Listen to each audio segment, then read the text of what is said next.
네, 네, 형제 자매 여러분 잘 지내고 계십니까? 네네네.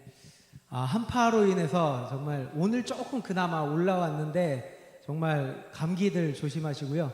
네. 그 전도 축제를 왜 가을에 하고 겨울에 안 하는지 이번에 저는 정말 실감하는 기간입니다. 이 전도 축제 끝나자마자 바로 또 성탄 연말이니까 와 정신이 없네요 진짜. 그리고 아무 그래도 우리 성도님들이 너무 적극적으로 또 뜨겁게 호응해 주셔서 또 우리 아이들이 너무나 정말 뿌듯합니다. 예, 모두 정말 수고 많으십니다. 우리 그런 의미에서 서로 박수. 예, 수고 많으십니다.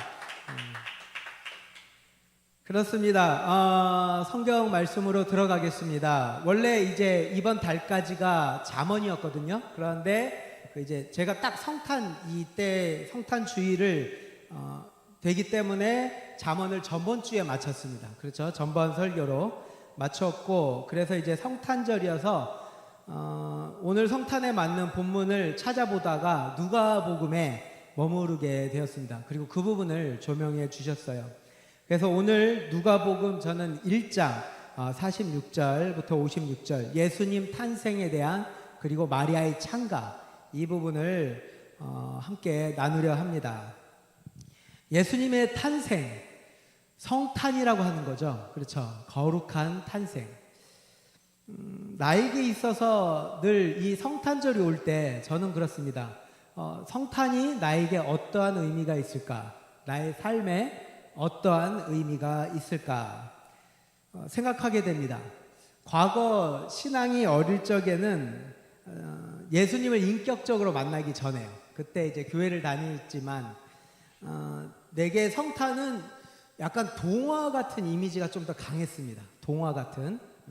그러니까 그 성탄 카드, 예전에 성탄 카드를 많이 작성했잖아요. 이때면 그 성탄 카드에 보면 그때는 또 교회에 대한 인식도 좋아서 그 아기 예수나 이런 교회적 종교적 이미지들도 많이 들어가고 있습니다. 그래서 그 아기 예수가 그 눈 덮인 곳에 그 외양간에 이렇게 딱 있는 걸 되게 아주 이쁘고 귀엽게 만들었었어요.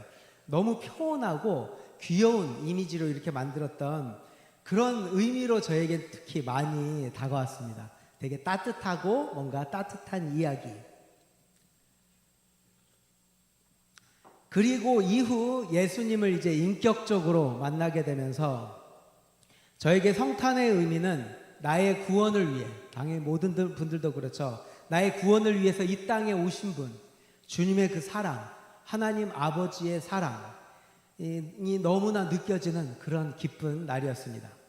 그런데 이후 성인이 되면서 이제 사회를 경험하게 됩니다. 사회를 직면하게 되었습니다. 직장을 다니고 사회를 알아가던 시기, 더욱이 그때쯤에 제가 아마 사회에 나가서 이제 사회생활을 적응해 갈 때쯤 이제 기독교에 대한 이 사회적 신뢰도가 급격히 이제 안 좋아지기 시작하는 시기였어요. 아마 다들 아실 거예요. 그때쯤 샘물교회 그 선교단 아프가니스탄 피랍 사건이 일어났었죠. 정말 저는 충격이었습니다. 그 인질로 잡혀간 것도 충격이었지만 우리나라 국민들의 그 댓글들 반응이 너무 충격이었어요. 저는 같이 안타까워할 줄 알았거든요. 근데 정말 그때 아마 경험하셨을 거예요. 그렇죠. 뭐야 이거 무슨 완전히 무슨 뭐라고 하지? 역적. 대한민국의 역적으로 몰리는 기독교에 대해서 엄청난 악플들과 저주의 글들이 달렸습니다. 엄청난 충격이었어요. 개독교라는 단어가 그때부터 유행하기 시작합니다. 이렇게 어찌 보면 그때부터 이 사회, 제가 속한 사회는 하나님과 점점 이렇게 멀어져 가는 듯한 연결점을 찾기가 쉽지 않은, 심지어 반대로 달려가는 듯한 그것을 넘어 하나님의 교회를 조롱하고 모욕하는 것과 같은 이 세상과 사회 속에서 성탄은 이 사회 속에서 그럼 어떠한 의미가 있을까? 저에게는 엄청난 그 기쁨의 의미이지만 과연 이 사회, 내가 속한 교회 바깥만 넘어가면 학교를 다녀야 되고 제가 정치 투표를 해야 되고, 이런 사회에서는 성탄이란 예수님의 나심은 어떠한 의미가 있는가, 이 연결점을 찾기가 쉽지 않았습니다. 오늘 본문은 바로 이 부분에 대한 내용입니다. 우리가 살아가는 이 사회의 영역에서 예수 그리스도의 나심은 어떠한 의미가 있는가, 조금 어려울 수 있습니다. 그렇지만 우리는 이 부분으로 나가야 합니다. 할렐루야. 그래서 우리 오늘 본문 말씀으로 그러면 이제 들어가도록 하겠습니다. 오늘 본문 누가복음입니다. 이제 다들 아시니까 뭐 저자 누구죠? 누가입니다. 네. 복음서 중에서 연대 순으로, 시간 순으로 기록되어 있는 책이죠. 성경 공부하신 분들은 다 아실 겁니다. 누가복음과 사도행전은 그래서 쭉 이어져 있다고 했죠. 그래서 저는 추천드립니다. 특히 복음서와 이 역사, 신약의 역사를 이해하고 싶은 분들은 누가복음과 사도행전을 이어가시면 됩니다. 오늘 본문 맥락을 이제 이야기 드립니다. 오늘 본문 말씀이 나오기 이전 부분에 뭐가 나오냐 하면 세례 요한의 출생 예고가 나옵니다. 이스라엘 제사장 계열 사가랴에게 천사가 나타나 세례 요한의 출생을 예고합니다. 제사장 계열 가문이었습니다. 그리고 그 다음에 예수님의 나심, 예수님의 탄생이 예고됩니다. 나사렛에 사는 그 작은 마을, 나사렛에 사는 다윗의 자손 요셉과 약혼한 마리아에게 천사가 나타나 주님이 나오실 것이다, 주님이 나실 것이라는 것을 예고하십니다. 마리아는 마음이 너무 어렸어요, 처음엔. 그러나 전번 목사님도 설교이셨죠. 하나님의 역사에 마리아는 순종합니다. 그리고 바로 이제 오늘 본문 이전 부분입니다. 마리아는 그래도 너무 두렵잖아요. 아시죠? 그 당시 처녀가 잉태한다는 건 그냥 죽는 겁니다. 그래서 엘리사벳을 찾아갑니다. 친척입니다. 세례 요한을 임신한 엘리사벳과 친척 관계입니다. 마리아는 찾아가요. 그 거리를 찾아가서 세례 요한을 임신한 마리아 친척 엘리사벳을 방문합니다. 엘리사벳은 예수님이 나시는 하나님의 그 역사에 순종하는 마리아를 칭찬합니다. 그리고 이게 바로 오늘 본문 말씀의 이전 부분이었습니다. 그리고 나자 이제 마리아가 찬가를 부릅니다. 자신을 위하여 독생자 예수를 나게 하신 주님을 향하여 찬양을 하는 찬가가 나옵니다. 예수님이 이 땅에 보내시는 하나님께 영광 돌리는 마리아의 찬가입니다. 그런데 신앙이 어릴 적 저는 이 찬가를 보면서 이해가 되는 부분도 있었지만 이해가 되지 않는 부분도 있었습니다. 자신을 통하여 인류의 구주 예수님을 나게 하신 그 주님을, 하나님을 찬송하는 찬가까지는 이해가 돼요. 이해가 됩니다. 한번 오늘 본문 말씀이죠. 본문 말씀 46절, 47, 48절 한번 읽어보겠습니다. 시작. 마리아가 이르되 내 영혼이 내 구주를 기뻐하였으니 그의 여종의 비천함을 돌보셨음이라. 보라, 이제 후로는 만세 나를 복이 있다 일컬으리로다. 비천했던 마리아에게 그 인류의 구주를 나게 하신다는 하나님의 영광을 찬양합니다. 여기까지는 이해가 됐어요. 저는 이 의미는 이해되죠. 그런데 마리아의 찬가는 여기서 그치지 않습니다. 그 다음 나오는 구절들은 이해가 가지 않았어요. 권세 있는 자를 위에서 내리치시며 비천한 자를 높이시고 줄이는 자를 좋은 곳으로 배불리시며 부자는 빈손으로 보내셨다라는 말씀이 나옵니다. 공평과 정의에 대한 부분이었어요. 이해가 가지 않아요. 아기가 탄생하는 날에 갑자기 무슨 정의가 어쩌고 저쩌고, 저는 이게 연결이 안 되는 거예요. 이해되시죠? 무슨 말인지. 한번 52절 53절 읽어보겠습니다. 52, 53절입니다. 시작. 권세 있는 자를 높이셨고 줄이는 자를 좋은 것으로 배불리셨으며 부자는 빈손으로 보내셨도다. 이게 이해가 가지 않아요. 저는. 여러분 생각해 보세요. 아기를 이제 임신하고 출산한 여인이 정의와 공의, 이게 좀 생뚱맞다는, 어렸을 때 특히 저는 그렇게 생각이 되어졌습니다. 이 부분을 풀어내기가 그 당시 제가 다니던 교회에서도 풀지 못했습니다. 그래서 그냥 그런가 보다. 그런가 보다. 이러고 이제 넘어가게 되었습니다. 그러다 신앙이 좀 자라가면서 이 찬가와 비슷한 기록이 또 찬송을 드렸다는 것을 성경 말씀을 통해 알게 됐습니다. 사무엘상 2장입니다. 사무엘을 임신하게 된 한나의 찬가가 나옵니다. 어떤 찬가냐 하면 가난한 자를 진토에서 일으키시며 빈궁한 자를 거름더미에 올리사 귀족들과 함께 앉히신다는 한나가 그렇게 찬가를 부릅니다. 역시 공평과 정의에 대한 메시지입니다. 뭔가 비슷하잖아요. 비슷하구나. 근데 왜 이 아기를 낳은 여인들은 왜 이런 찬가를 할까? 저에게 솔직히 이게 연결이 되지가 않았습니다. 의문이었어요. 왜 이것을 이렇게 하는 건지 또 풀어내기가 쉽지 않았습니다. 많은 시간이 흐른 이후 신학을 공부하고 성경 말씀을 깊이 들어가게 되면서 마리아의 찬가와 한나의 찬가의 이 내용이 저는 우연이라고 생각했거든요. 비슷하고 그냥 우연히 이런 형식으로 노래하나 보다. 근데 우연이 아니라는 것을 알게 되었습니다. 여러분, 성경 말씀에 있어 우연은 없다는 거 아시죠? 그렇죠. 그냥 그게 아무런 이유 없이 적힌 건 없습니다. 성경 말씀에 가장 중요한 겁니다. 우연은 없습니다. 그렇기 때문에 성경 말씀에 있어 가장 중요한 건 왜? 그렇죠? 왜라는 의문을 가질 때 우리는 그 성경 말씀을 더 깊이 들어갈 수 있습니다. 이 의문을 통해 좀 더 깊은 의미가 있다는 것을 알게 되었습니다. 이 관주 성경을 보면 마리아의 찬가에 한나의 찬가와 마리아의 찬가가 평행 구절이라는 걸 알게 됩니다. 평행 구절.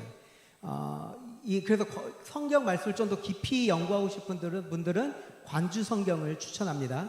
이 평행 구절이란 건 무슨 말이냐? 밀접한 관련이 있다고 하는 거예요. 이해되시죠? 무슨 말인지. 마리아의 찬가와 한나의 찬가가 우연이 된 게 아니라, 그런 게 아니라 밀접한 관련이 있다는 것을 알게 되었습니다.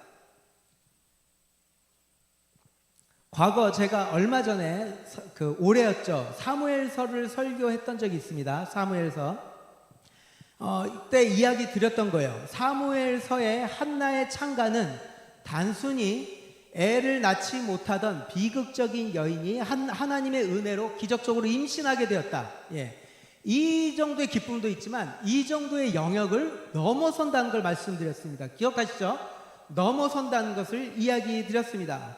사무엘서 초반부는 이스라엘 역사에서도 매우 중요한 분기점이 되는 부분이라고 말씀드렸습니다. 이스라엘의 사사시대, 그 엄청나게 타락하고 부패했던 이스라엘의 사사시대를 넘어 왕정으로 넘어가는 엄청난 일들이 그때 일어나게 됩니다. 이때 당시 사사시대 이스라엘의 비극적인 상황을 한나란 여인, 이 아이를 낳지 못하는 여인의 고통으로 상징해서 이 기자가 보여준다는 걸 말씀드렸습니다. 기억나시죠? 이해되시죠? 그거라는 걸 말씀드렸습니다. 당시 고대 근동 아이를 낳지 못하는 여인의 상황은 이루 말할 수 없는, 지금 현대 정도가 아니에요, 여러분. 그냥 죽어야 되는 진짜 그 정도의 이루 말할 수 없는 비극적인 상황이었습니다. 남편이 즐겁게 해주어도, 남편이 좋았죠. 즐겁게 해주어도, 좋은 쇼핑을 하더라도, 세상에 그 어떤 기쁨을 경험해도 전혀 기쁘지 않는 상황입니다. 이 한나의 상황은. 이 여인에게는 오직 아이를 갖는 것, 아이를 출산하는 것 외에는 세상에 어떤 것도 대안이 되지 않는, 기쁨이 되지 않는 상황이었습니다. 당시 이스라엘 상황이 이 한나의 상황과 동일했다고 하는 것입니다. 이해되시죠? 기억나시죠? 당시 사사시대 이스라엘 지도자는 물론 백성들까지 부패하고 타락했던 절망적인 상황이었습니다. 이스라엘은 하나님을 떠나 세상 속에서 어떤 좋은 것을 그들은 취했습니다. 그런데 기쁨이 되었나요? 기쁨이 되지 않습니다. 아무런 대안이 되지 않고 고통과 절망으로 추락하던 상황이었습니다. 그리고 이것은 오늘 우리가 보고 있는 본문, 신약 성경의 본문 누가복음, 마리아를 둘러싸고 있던 상황과 동일한 상황이라고 하는 것입니다. 할렐루야! 이해되시죠? 그런 상황이었습니다. 비천한 마리아의 상황과 당시 예수님이 오는 신약 시대 이스라엘의 상황이 동일한 상황이었다고 하는 것입니다. 당시 이스라엘 로마란 강대국의 나라를 빼앗겼던 상황이었습니다. 나라를 빼앗겼다는 것, 그 나라 백성들의 내일, 미래에 대한 소망이 다 끊겼다는 것을 의미합니다. 더 고통스러운 것은 나라를 빼앗긴 것도 억울한데 그들이 그래도 붙들 수 있는, 그들이 의지할 수 있는 지도층, 이스라엘의 지도층들은 백성들의 편이었나? 아니었습니다. 그들은 백성들의 편이 아니라 여전히 자신들의 기득권을 강화시키고 있는 상황이었어요. 사두개파, 바리새파, 사두개파, 친로마 정권입니다. 이들은 로마 정권에 빌붙어서 로마를 위한 정책을 만들어갑니다. 그러면서 자신들의 기득권을 강화시키고 있습니다. 바리새파, 그나마 낫습니다.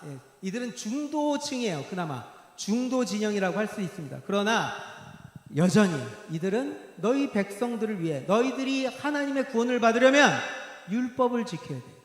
이것으로 백성들을 억압하고 있었던 상황이었어요. 그러면서 결국 자신들의 기득권을 강화시킵니다. 왜냐? 우리는 율법을 지키잖아. 이것으로 자신들의 기득권을 강화시키고 있었던 거예요. 백성들은 어느 곳도 바라볼 수 없는 상황이었어요. 로마에는 압제당하지, 지도층을 바라보면 지도층들은 자신들의 편이 아니었던 것입니다. 과거 구약부터 신약까지 하나님 나라 백성들이 하나님을 떠나 타락하고 부패할 때 공통적으로 나타나는 현상이 무엇이냐 하면 하나님의 공평과 정의가 무너지는 현상입니다. 반드시 나타납니다. 하나님을 떠나고 인간들이 다른 것을 취하기 시작할 때, 부패하고 타락할 때 나타나는 것이 하나님의 공평과 정의가 떠나고, 그때 하나님이 진노하십니다. 여러분, 이사야 오늘 말씀 한번 찾아볼까요? 이사야 1장 21절부터 24절입니다. 구약입니다. 구약 이사야서 1장입니다. 맨 처음입니다. 구약 이사야서 1장 21절부터 24절입니다. 이사야 1장 21절 24절 다 함께 읽겠습니다. 시작. 신실하던 성읍이 정의가 거기에 충만하였고 공의가 그 가운데 거하였더니 이제는 살인자들 뿐이로다. 은은 찌꺼기가 되었고 내 포도주에는 물이 섞였도다. 내 고관들은 패역하여 도둑과 짝하며 다 뇌물을 사랑하며 예물을 구하며 고아를 위하여 신원하지 않고 과부의 송사를 수리하여.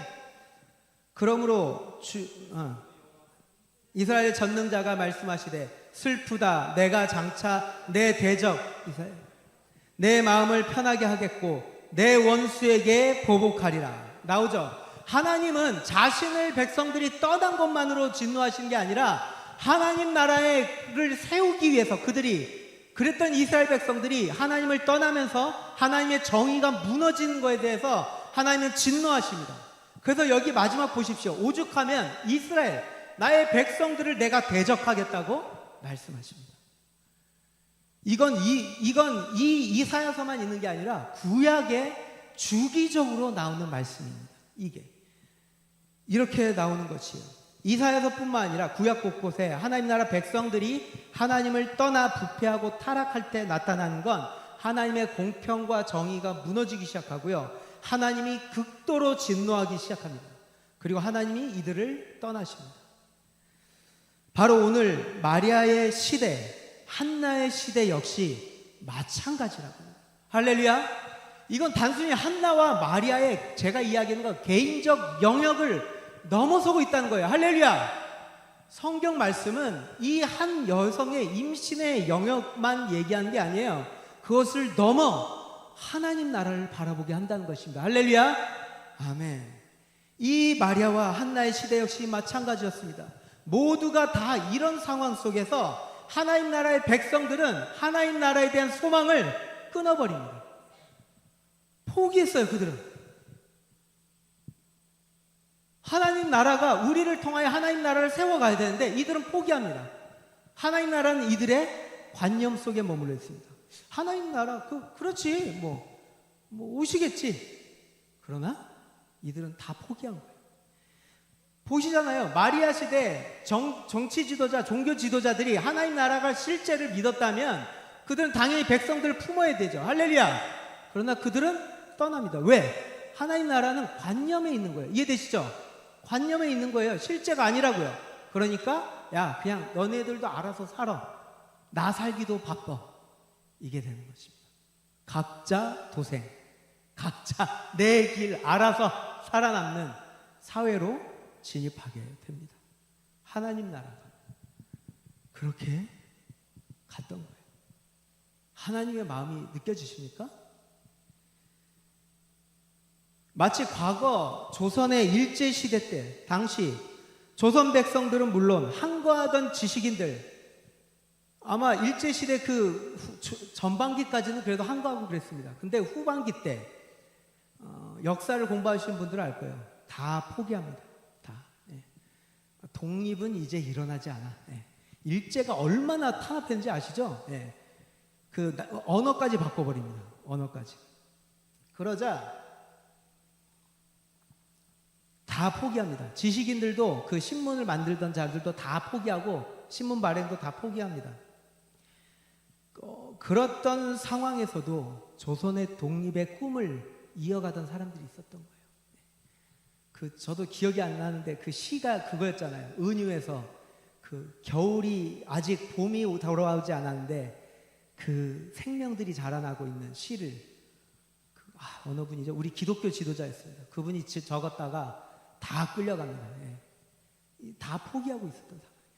그런데 그런 분들을 통해 조선의 독립이 이루어진 것입니다. 오늘 본문 여러분 마리아의 찬가 역시 마찬가지라고 하는 거예요. 모두가 다 하나님 나라의 백성, 하나님 나라는 이제 끝났다. 하나님 나라 백성의 정체성 다 떠나고 하나님 나라에 대한 소망을 다 포기한 거예요. 이 상황이 그런 상황이라고요. 이해되시죠? 하나님 나라의 공평과 정의가 무너지고 그 타락하고 부패했던 시대에 아무도 주목하지 않던, 서울도 아니에요. 서울특별시도 아니고 저기죠. 구석 나사렛, 거기서 무슨 선한 게 나와야. 그곳에서 그 연약한 여인들, 사무엘 시대의 그 한나라는 여인, 그 연약한 여인, 그 당시엔 여성 인권이란 자체가 있지 않아요. 여성의 수는 인원수에도 넣지도 않았어요. 구약시대는. 이해되시죠? 그런데 그 여인들을 통하여 하나님 나라, 그 여인들이 하나님 나라를 향한 꿈을 포기하지 않는 것을 의미합니다. 이해되세요? 포기하지 않고 있는 거예요. 이들은 여전히. 사무엘서 상 2장에서 한나는 이렇게 기도합니다. 하나님, 그 아이가 나오게 되자 가난한 자를 진토에서 일으키시며 빈궁한 자를 거름더미에서 올리사 귀족들과 같이 앉게 하시는 하나님, 그 하나님 나라가 이루어질 것입니다. 할렐루야. 그렇게 그 여인은 주님을 찬양합니다. 그 사람이 사용하는 언어와 그 사람이 사용하는 시, 노래 이런 걸 보면 그 사람의 마음을 알 수가 있다고 하죠. 이해되세요? 예, 그 사람이 무엇을 생각하는지, 평소에 어떤 생각이 그 사람의 마음의 중심인지가 나오게 됩니다. 마찬가지를 이야기하고 있는 것입니다. 그리고 이것은 바로 오늘 본문 마리아의 찬가 역시 동일한 것입니다. 그의 팔로 힘을 보이사. 우리 다시 한번 읽겠습니다. 오늘 본문 51절부터 53절 말씀입니다. 다 함께 읽겠습니다. 시작. 그의 팔로 힘을 보이사 마음의 생각이 교만한 자들을 흩으셨고 권세 있는 자를 위에서 내리치셨으며 비천한 자를 높이셨고 줄이는 자를 좋은 것으로 배불리셨으며 부자는 빈손으로 보내셨도다. 할렐루야. 마리아는 주님의 나심이 하나님의 공평과 정의가 영원한 하나님 나라가 시작된다는 것을 정확하게 인식하고 소망하며 기다리고 있었다는 것입니다. 할렐루야. 아멘. 이것이 바로 오늘 마리아의 찬가의 의미입니다. 하나님 나라의 물론 공평은 다릅니다. 뭐 이것을 다르게 이용한 애들이 뭐 사회주의 뭐 이런 쪽이죠. 공산주의. 다릅니다. 전혀 다릅니다. 하나님 나라는 그런 게 아니에요. 완전한 평탄을 의미하는 게 아닙니다. 사자, 어린 양 다 존재합니다. 그들이 함께 어울리는 거. 할렐루야. 정리합니다. 과거 사무엘 시대를 살았던 한나와 오늘 본문 마리아의 찬가는 우연히 비슷한 것이 아니라 모두가 하나님 나라의 실제를 믿고 하나님 나라 백성의 삶을 현장에서 살아내었던 여인들이었던 거예요. 그 아무도 주목한, 근데 그 여인들을 통해 하나님이 그 나라의 대안을 만들어 가십니다. 할렐루야. 이게 놀라운 기적이라고 하는 거예요. 그리고 이것이 예수님께서 우리에게 전하려 하셨던 성탄의 의미고요. 예수님의 핵심 사상, 하나님 나라 복음이라고 하는 것입니다. 이제 빠르게 정리하고 마치도록 하겠습니다. 그런데 안타까운 것은 언제부터인가 기독교회에서 하나님 나라가 사라지기 시작합니다. 예수님의 핵심 사상이 하나님 나라 복음인데 예수님을 따르는 교회에서 더 이상 하나님 나라를 가르치지 않습니다. 여기 다른 교회 다니시면서 내가 하나님 나라 복음 설교 들어본 적 있다. 한번 손 들어 보십시오. 하나님 나라 복음을 내가 들어봤다. 그런 의미에서 이 하나님 나라 복음을 품으시고 설교할 수 있는 저는 사역하고 있다는 자체가 너무나 기쁩니다. 할렐루야. 우리 목사님께서 여러분 가르치시는 성경 공부 하나님 나라와 밀접한 관련이 있다는 것을 아십니까? 여러분 그리스도인의 의미는 여러분 그리스도인의 의미가 뭡니까? 그거는 예수 그리스도의 핵심 사상을 믿고 따르는 자들을 의미합니다. 아멘? 아멘? 이게 그리스도인의 의미예요. 예를 들어서 다윈이스트라는 게 있습니다. 영어로 다윈이스트. 이건 뭐냐? 다윈의 핵심 과학 이론과 사상을 믿고 따르는 자들. 이해되세요? 그 자들을 다윈이스트라고 이야기합니다. 그런데 예를 들어 제가 이야기하겠습니다. 다윈이스트가 있어요. 제가 그 사람을 딱 만났어요. 오, 반갑다. 다윈이스트? 뭐 예를 들어서 너가 다윈을 핵심 사상을 믿고 따르는 자라며. 다윈의 핵심 사상이 뭐야? 물었어요. 근데 그 애가 몰라. 뭐? 아니 다윈이 뭘 얘기했고 그가 무엇을 핵심으로 가르치는 거야? 몰라. 그럼 너는 뭐 하고 살아? 그러니까 난 다윈 그 과학 컨퍼런스가 열리면 거기서 물 떠다 날러. 이러고 와. 기도는 해. 이러.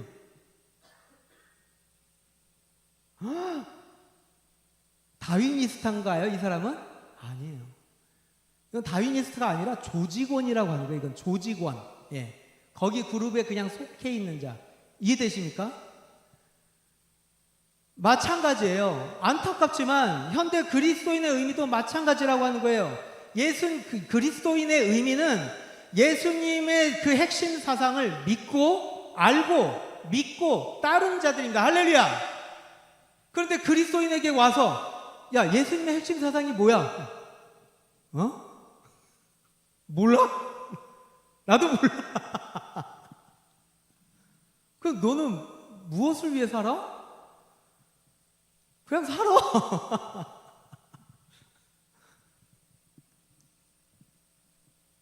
왜 기독교가 힘을 잃고 있습니까? 왜 힘을 잃고 있습니까?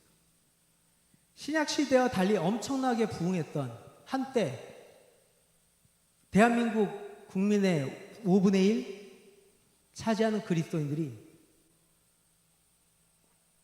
아무런 능력이 없습니다. 예. 왜 그렇죠? 그리스도인이 사라진 거예요. 예. 조직원들이 있는 거라고. 조직원들. 과거 조선시대에 들어왔던 기독교 믿음의 선배들, 그들은 하나님 나라의 실제를 믿고 살아냈습니다. 조선 기독교가 왜 부흥되고 확산되었는지 여러분도 가끔 들으셨을 거예요. 당시 조선인들은 기독교에 어떻게 매력을 느꼈나. 당시 조선 초기 기독교 교회가 했던 운동들이 있습니다. 계몽운동, 신분제를 폐지합니다. 그 당시 유교, 엄청나게 뿌리 깊은데, 유교가 얼마나 뿌리 깊은지 아시죠? 극렬하게 부딪히기 시작합니다. 교회에서는 양반, 노비 없습니다. 없었어요. 그때 처음 대봤던 여인들을 이렇게 세운 게 기독교예요. 교육운동을 일으킵니다. 글을 배워야 된다. 글자를 가르치기 시작합니다. 물산 장려운동, 경제 자립운동입니다. 일본인들이 자신들의 속국이니까 일본 문화에 이들을 자꾸 바꿔보려고 했어요. 그런데 교회가 아니다. 너희들 백성, 조선의 것들을 사랑하라. 조선 물산 장려운동을 일으킵니다. 3.1운동을 일으키기 시작합니다.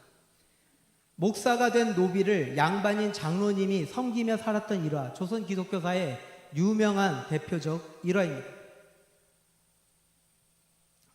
성전 짓는 데 집중하는 게 아니라 당시 교회는 나라와 미래를 걱정하며 선교사님과 목사님들이 교회 성전을 짓는 것보다 학교와 병원을 지었습니다.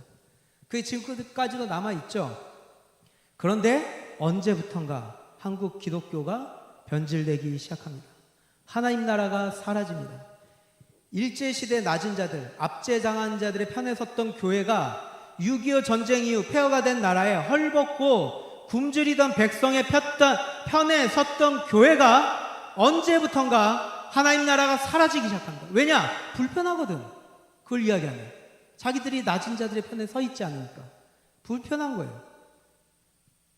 대표적인 역사가 쉽지 않지만 저는 그래서 이런 걸 얘기할 수 있는 우리 교회를 사랑합니다.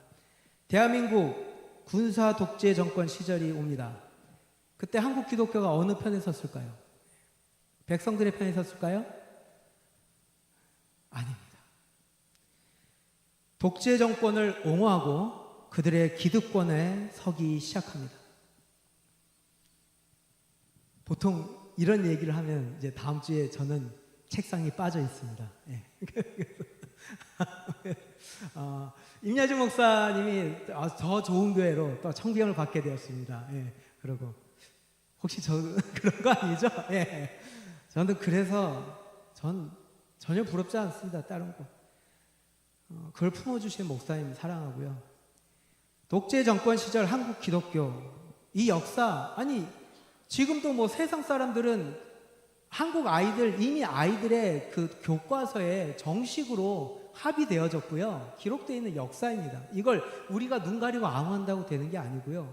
세상은 이미 이렇게 개혁되어 가고 있는데 안타깝지만 우리 교회는 이걸 교회 안에서 차마 입으로 얘기하지도 못해요. 저는 이런 시대가 빨리 오기를 소망합니다. 할렐루야. 오해 마십시오. 전 정치적인 이야기 하는 거 아닙니다. 뭐 야당 여당 전 그런 거 모르겠고요. 우리가 그때 기득권의 편에 섰다는 것, 그걸 이야기 드리는 것입니다. 이때부터 한국 기독교가 또 주도했던 게 새마을 운동입니다. 이때부터 한국 기독교의 그 하나님 나라가 사라지기 시작하고요. 잘 살아보세 라는 종교로 변질되기 시작합니다. 한국 기독교가. 그러면 아마 이해되실 거예요. 왜, 어떤 맥락인지. 그때부터 그리스도인의 삶의 목적은 예수 잘 믿고 내 인생 잘 되고 내 교회 잘 되고 내 가정 잘 되면 땡! 끝이에요. 이게 다예요. 개인의 성공, 교회의 성공이 교회와 그리스도인의 지상 목적이 되었고요. 교회는 교회 성전 건축에 집중하기 시작합니다. 사랑하는 형제자매 여러분, 결론을 이야기합니다. 하나님 독생자 예수 그리스도께서 이 땅에 오신 성탄, 나의 가정, 교회를 넘어, 이 교회 바깥을 넘어 우리가 살아가고 있는 학교, 직장, 정치하는 정치의 영역, 사회, 문화, 모든 공적 영역에서 주님은 살아계십니다. 할렐루야. 거기에도 역사하시는 거예요. 그것은 무슨 의미냐? 주님이 이 땅에 나셨을 때 하나님 나라가 이미 시작되었다고 하는 것입니다. 할렐루야. 하나님 나라는 실제라고 하는 거예요. 우리 이 교회당에 모여서 우리끼리 하나님 나라 하나는 이게 아니라 여러분들이 속해 있는 모든 영역에 그곳에서 하나님을 구하고 있는 그 자들 가운데 우리가 들어가야 된다고 하는 것입니다. 할렐루야. 그곳에 들어가셔서 그들의 눈물을 닦아주시는 하나님의 그 삶을 살아내셔야 됩니다. 우리가 살아내야 되는 거예요. 하나님 나라가 이거다. 울지 말아라. 그때부터 하나님 나라가 시작된다고 하는 거예요. 하나님 나라는 우리가 죽었을 때 저 천국, 그것도 물론 중요하지만 우리가 속한 이 사회 모든 영역에 하나님 나라가 시작되었다고 하는 것입니다. 오늘 본문 마리아의 고백, 권세 있는 자를 위해서 내리치셨으며 비천한 자를 높이셨고 줄인 자를